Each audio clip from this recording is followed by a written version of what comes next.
Right, welcome back to news and views. Devi Prasad గారు ఏం చెప్తారు నిన్నటి పోలింగ్ సంబంధించి, ముఖ్యంగా హైదరాబాద్లో చాలా తక్కువ?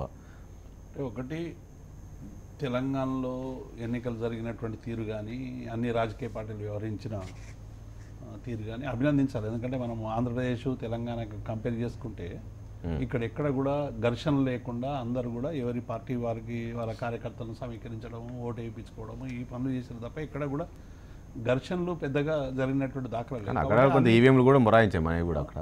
ఇక్కడ ఏమంటే సాంకేతిక పరమైనటువంటి సమస్యలు చాలా దగ్గర వస్తాయి. ఎందుకంటే వేల సంఖ్యలో ఈవీఎంలు ఉపయోగిస్తున్నప్పుడు ఒక్కొక్క దగ్గర ఒక్కొక్క సమస్యలు వస్తాయి. ఆ సమస్యల్ని వెంటనే పరిష్కరించాల్సినటువంటి బాధ్యత ఎలక్షన్ కమిషన్ మీద ఉంటుంది. దాదాపుగా అవి అక్కడిక్కడ చేసినాయి. ఒక రెండు దగ్గర ఏమైనా మొరాయిస్తే దానికి సంబంధించినటువంటి అంశాలు వేరే విషయం. కానీ మొత్తానికి మాత్రం ఈ ఎన్నిక చాలా ప్రశాంతంగా జరగడం అనేటువంటిది అన్ని రాజకీయ పార్టీలు కొంత బాధ్యతతో పనిచేసినాయి అనేటువంటి మాట వాస్తవం, ఏ పార్టీ ఏ రాజకీయ పార్టీ.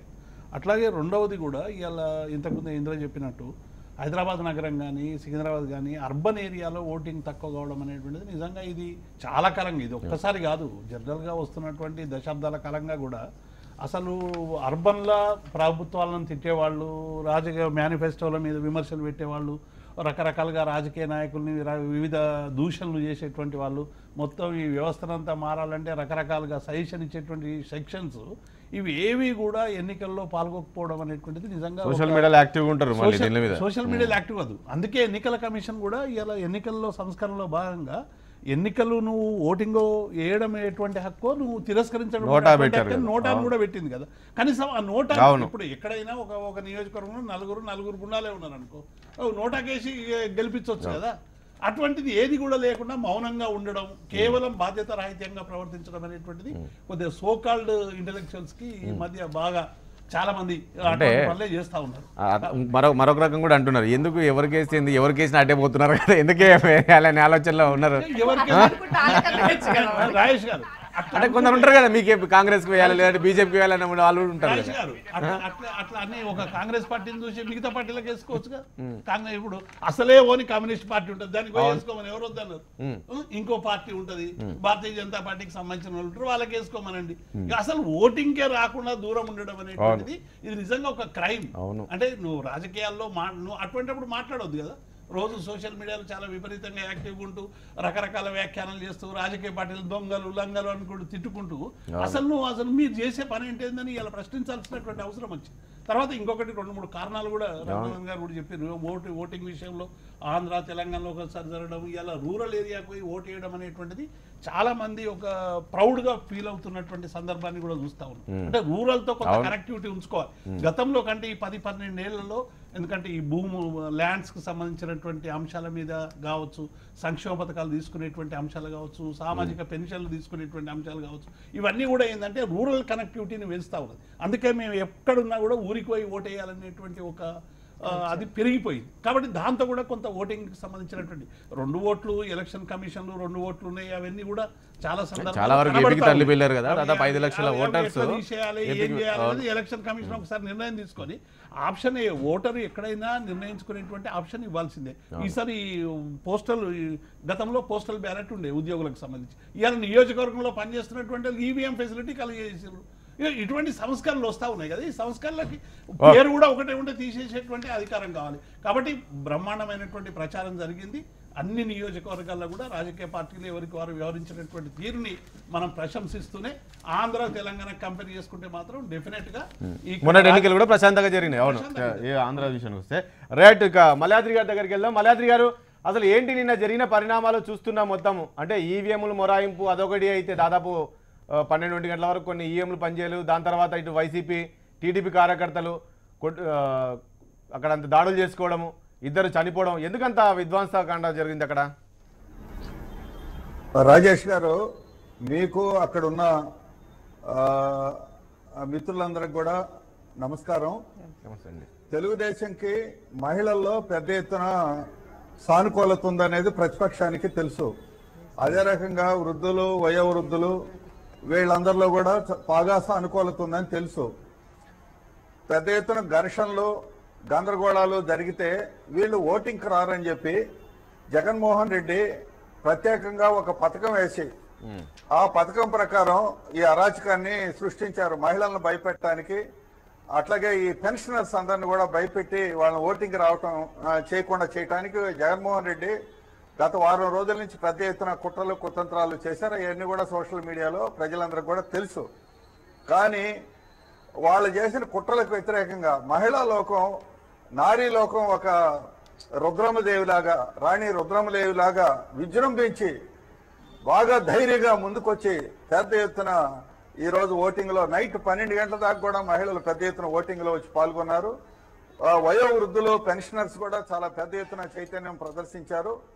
యూత్ కూడా నిరుద్యోగ వృత్తి ఇవ్వటం కానీ, వాళ్ళకు ఉద్యోగాల కల్పనలో దేశంలో మొదటి స్థానంలో ఆంధ్రప్రదేశ్ ఉండటం కానీ, 2 డిఎస్సీలు మనం ఆంధ్ర రాష్ట్రంలో జరిపాం. లోటు బడ్జెట్ ఉండి మిగులు బడ్జెట్ ఉన్న తెలంగాణలో ఒక డిఎస్సీ కూడా జరపలేదు. సో ఈ రకంగా ఉద్యోగాల కల్పనలో, అటు పెట్టుబడుల ఆకర్షణలో కూడా మనం 5 లక్షల కోట్ల రూపాయలు గ్రౌండ్ అయినాయి. తెలంగాణలో కేవలం 1 లక్ష కోట్లే గ్రౌండ్ అయినాయి. మనం 13 లక్షల ఇళ్ళు సరే మల్లాద్రి గారు, అంటే నిన్న జగన్మోహన్ రెడ్డి గారు మాట్లాడుతూ ఏం చెప్తారు? తెలంగాణకు ఆంధ్రకు జరిగినాయా లేకుంటే ఆంధ్రప్రదేశ్ మధ్య జరిగినాయా? 2 రాష్ట్రాల మధ్య ఎన్నికలు జరిగినాయి. జగన్మోహన్ రెడ్డి గారు చెప్తున్నారు బాబుకు ఓటమి భయం పట్టుకొని నిన్నంతా కూడా ఇలాంటి గొడవలు సృష్టించారు. ఎందుకు? దానికన్నా ముందు పోలింగ్ ముందు రోజు కూడా ఈసీని కలవడము, ఆ తర్వాత అక్కడ కూర్చొని ధర్నాలు చేయడం, అవన్నీ కూడా ఎప్పుడు చేస్తారు అంటే రేపు పొద్దున ఓడిపోయిన తర్వాత చేసేటివన్నీ కూడా ఆయన ఓడిపోతున్నాను తెలిసే ముందు ఇవన్నీ చేశాడని చెప్పేసి నిన్న మాట్లాడారు.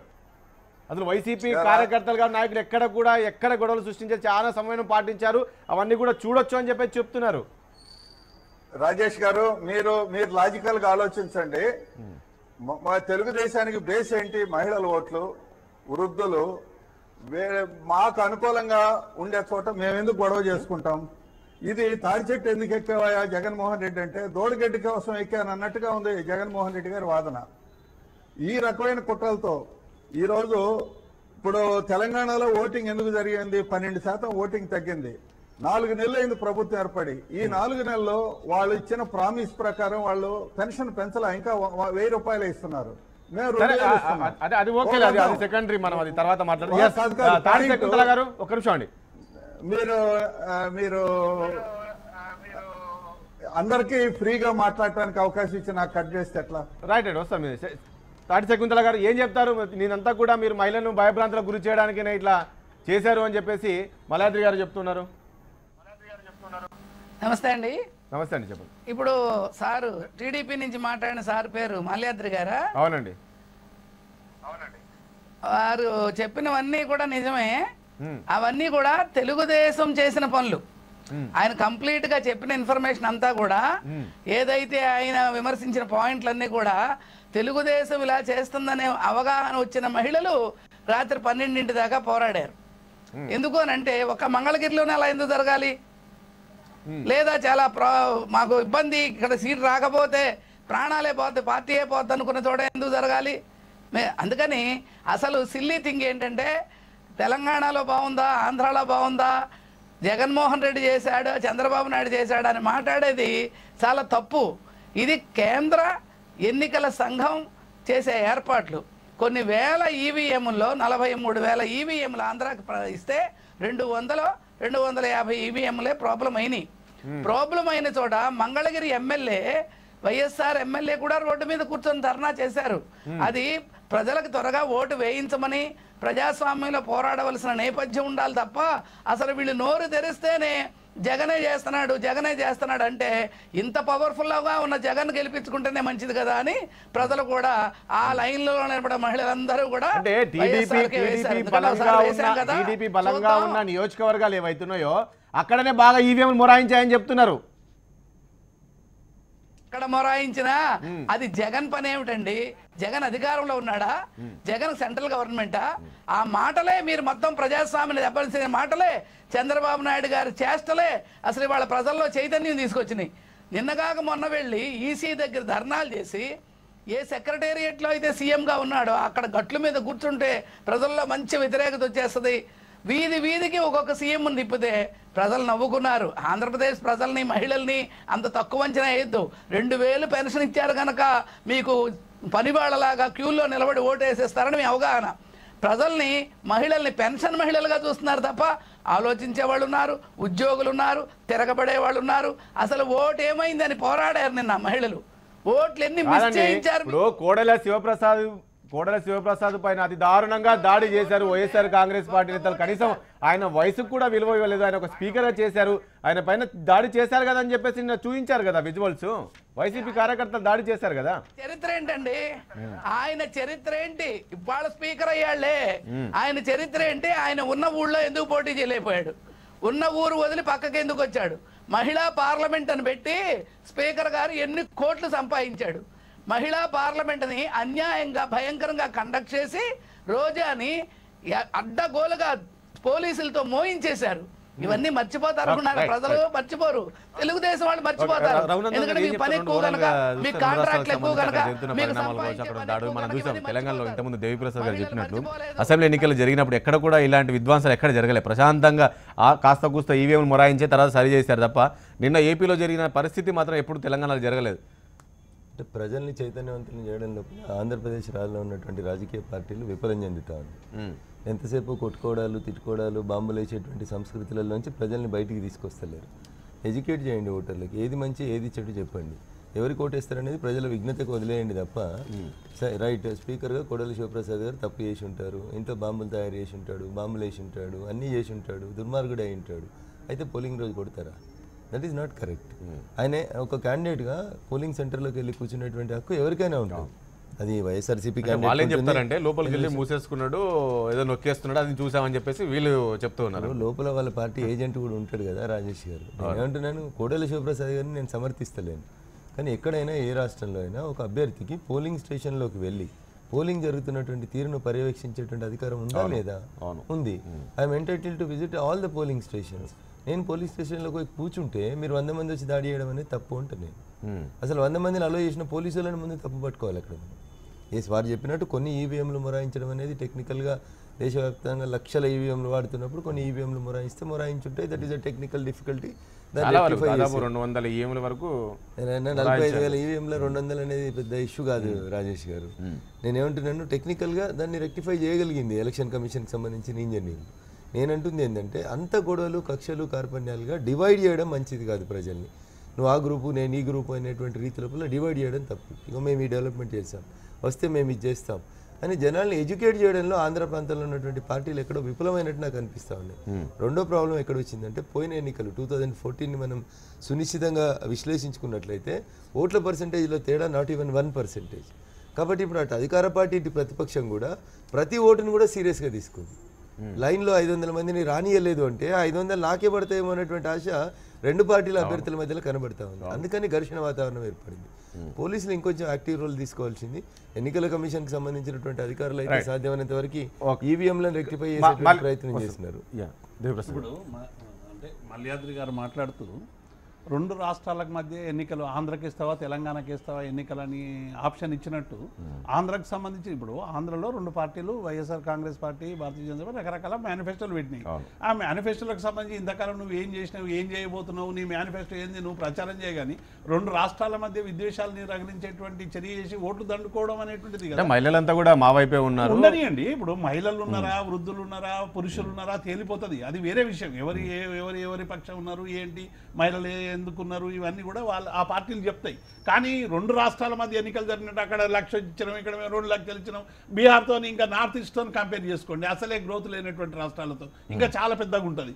అంటే మీరు రాష్ట్రానికి చేసినటువంటి విషయాలు మీరు చెప్పుకోకుండా మీ రాష్ట్రంలో ఈ 4 సంవత్సరాల్లో మీరు ఏం చేసిండ్రు, ప్రజలకు ఏమి ఇచ్చిండ్రు, ఏమి ఇవ్వబోతున్నారు అనేటువంటి విశ్వాసాన్ని కాబట్టి ఇక్కడ తెలంగాణలో అసెంబ్లీ ఎన్నికలు అయిపోయినాయి. అసెంబ్లీ ఎన్నికల్లో మాకు విశ్వాసం ఇచ్చారు, బ్రహ్మాండమైనటువంటి మెజారిటీతో తెలంగాణ ప్రజలు మమ్మల్ని ఆశీర్వదించారు. మీరు అటువంటి ఆశీర్వాదం కోసం ప్రయత్నం చేయండి.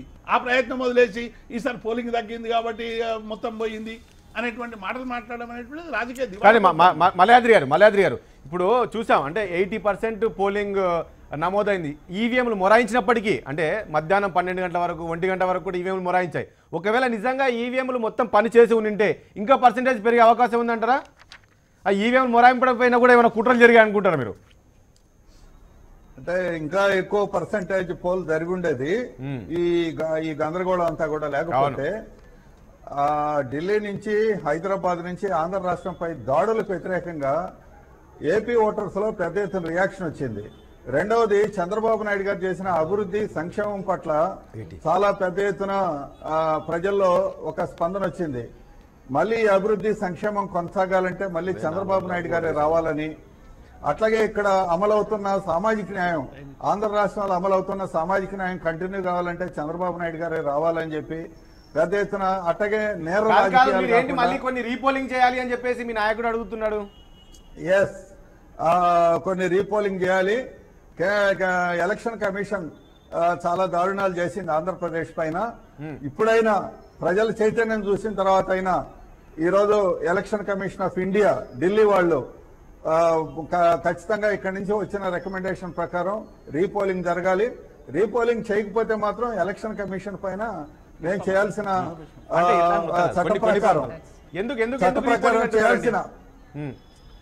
చట్ట ప్రకారం చేయాల్సినవన్నీ కూడా మేము చేస్తాము. ఇక రెండవది, ఇప్పుడు కోడెల గారి గురించి మీరు కరెక్ట్ గానే రఘునందన్ గారు కరెక్ట్ గా స్పందించారు. వారి ఓటు వారి సొంత ఊరు సత్తెనపల్లి నియోజకవర్గంలోనే ఉంది. మన తాడి శకుంతలమ్మ గారికి అది తెలియకపోవచ్చు. వారి సొంతూరు గాని సత్తెనపల్లి నియోజకవర్గం. వారు హాస్పిటల్ మాత్రం నర్సరావుపేటలో ఉంది. సో అదొకటి. రెండవది, ఆయన అక్కడికి రాగానే రాళ్లతో దాడులు చేశారు. ఆ దాడులతో అక్కడ పోయి అక్కడ బూత్ లోకి వెళ్లి ఆయన ప్రొటెక్షన్ కోసం వెళ్ళటం జరిగింది. బూత్ లోకి పోకముందే కదా మీరు రాళ్లు దాడులు చేశారు, మొత్తం బేభత్సం చేశారు. ఆ బేభత్సాన్ని నుంచి తనను కాపాడుకోవడానికి బూత్ లోకి వెళ్ళారు. దాన్ని కూడా వక్రీకరిస్తే ప్రజల అమాయకుల ఎలక్ట్రానిక్ మీడియా అంతా ఉంది, వాళ్ళ సాక్ష్యాలన్నీ ఉన్నాయి. ఒక పెద్ద ఆయన పైన మీరు దాడి చేయటం అనేది ఎంత దుర్మార్గం. ఒక ఫ్యాక్షన్ రాజకీయాలు రాష్ట్రం అంతా ఇదివరకు పులివెందుల్లో ఉండే ఫ్యాక్షన్ రాజకీయాలని దాన్ని రాష్ట్ర వ్యాప్తం చేయడానికి జగన్మోహన్ రెడ్డి చాలా విశృంఖలంగా ప్రయత్నం చేశాడు. దీనికి వ్యతిరేకంగా ఆఖరికి తన ఇంట్లో జరిగిన హత్యను కూడా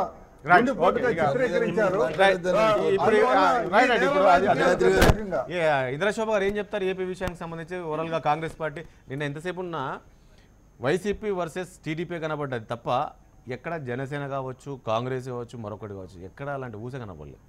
ముందు నుంచి కూడా ఆ రెండింటి మధ్యనే ఫైట్ ఉన్నది వాస్తవం. అంత ఒప్పుకోకపోయినప్పటికీ బట్ కాంగ్రెస్ పార్టీకి కొంత ఫస్ట్ 2014కి 2019కి కాంగ్రెస్ పార్టీ గ్రాఫ్ పెరిగింది అక్కడ వాస్తవానికి.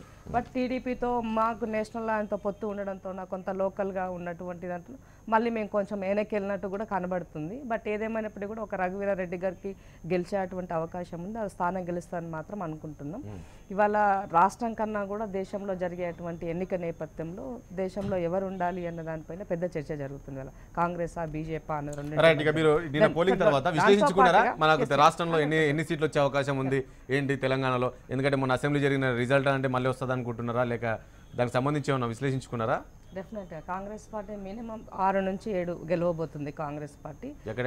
ఎందుకు ఈ మాట చెప్తున్నాము అని అంటే కేసీఆర్ బ్రహ్మాండంగా ఉంది అనుకున్న అద్భుత దీపం. అందుకే కదా వాళ్ళు 16 నినాలు ఎందుకు ఎత్తుకున్నారు? వాళ్ళు ఓడిపోతున్నారని వాళ్ళకి తెలిసినది కాబట్టి, అన్ని స్థానాలు రావు కాబట్టి అదే ఊతపదంగా జనాలకి మెదలు ఎక్కించే ప్రయత్నం వాళ్ళు చేశారు. బట్ కానీ అది ఎక్కడ కాలేదు. ఓ 2 స్థానాలు బీజేపీ అకౌంట్లో, ఒక 6 నుంచి 7 స్థానాలు కాంగ్రెస్ అకౌంట్లో ఉండబోతున్నాయి. చూస్తారు మీరు. ఎందుకంటే గ్రాడ్యుయేట్ ఎమ్మెల్సీ తర్వాత వచ్చినటువంటి తీర్పే ఆ రోజు అసెంబ్లీ ఎన్నికలు కూడా అదే జరిగింది. కొన్ని మా తప్పిదాలు కేసీఆర్ చేసిన ఎలక్షన్ కమిషన్ కొన్ని వాస్తవానికి గ్రాస్ రూట్ లో ఉన్న పీపుల్ కూడా అదే ఉండింది. బట్ కొన్ని కారణాలతోటి బాబును బూచిగా చూపించడం వాళ్ళు సక్సెస్ అయ్యారు. దాని ఆ చర్చ ఇప్పుడు కాదు. కానీ ఇక్కడ నిన్న జరిగినటువంటి ఎన్నికల్లో మాత్రం ఇది కేవలం 2 నేషనల్ పార్టీల మధ్య జరిగినటువంటి ఎన్నికగానే నిన్న చూసారు ప్రజలు. కాబట్టి ఇటువైపుకే ఉంటుంది. కేసీఆర్ ఎంత తల కింద కాలు మీద చేసినా కూడా 16 రానే రావు. సో నల్గొండ 2 వస్తాయి. తర్వాత జహీరాబాద్ మా అకౌంట్ లోనే ఉంటుంది. దానితో పాటు ఏమంటారు మన పెద్దపల్లి కూడా నిన్న జరిగినటువంటి దాంట్లో పెద్దపల్లి కూడా. ఇంకో విషయం ఏంది అని అంటే ఇక్కడ మల్కాజిగిరికి ఓటింగ్ తక్కువ జరిగింది కాబట్టి దాన్ని మనము ఇంకా ఎగ్జాక్ట్ గా చెప్పాలి. చేవెళ్ళే 100% కాంగ్రెస్ అకౌంట్ లోనే ఉంటుంది. నేను ఏం చెప్పాల్సుకున్నానంటే ఇవాళ టీఆర్ఎస్ నిలబెట్టినటువంటి నాయకులను నేపథ్యంలో తీసుకున్నట్లయితే విత్ ఇన్ పార్టీ టీఆర్ఎస్ నాయకులే పనిచేయాలి వాళ్ళ కోసం. ఎందుకు అని అంటే ఎవరినంటే వాళ్ళని తీసుకొచ్చి కూసబెడితే వీడి కోసం నేను పనిచేయాలా అన్నది టీఆర్ఎస్ నాయకుల్లో ఉన్నటువంటి అంతర్మతనం. అందుకే కదా మనకు ఏంటి ఎల్బీ స్టేడియంలో జరిగినటువంటి మీటింగ్ ఫెయిల్ అవ్వడానికి కారణం. పార్టీలో అంటే ఏమంటారు వ్యాపారులను తీసుకొచ్చి కబ్జాదారులను తీసుకొచ్చి పార్టీలో ఉద్యమంగా పనిచేసినటువంటి నేపథ్యం వ్యాపారం ఉండొచ్చు, వ్యాపారం కోసమే రాజకీయానికి వచ్చినటువంటి వాళ్ళు. ఏనాడు పార్టీ కోసం మీరు ఒక పని చేయనటువంటి మీ యొక్క ఏంటి అని అడుగుతారు కదా ఎవరైనా కూడా. అట్లాంటి వ్యక్తులను ఫ్లోర్ లీడర్ లాంటి వాళ్ళని కూడా పక్కన పెట్టినటువంటి నేపథ్యం వాళ్ళది ఉన్నది. సో ఇవన్నీ కేసీఆర్ కి ఏమని ఒకటే ఆయన నినాదం ఏమనుకున్నాడు,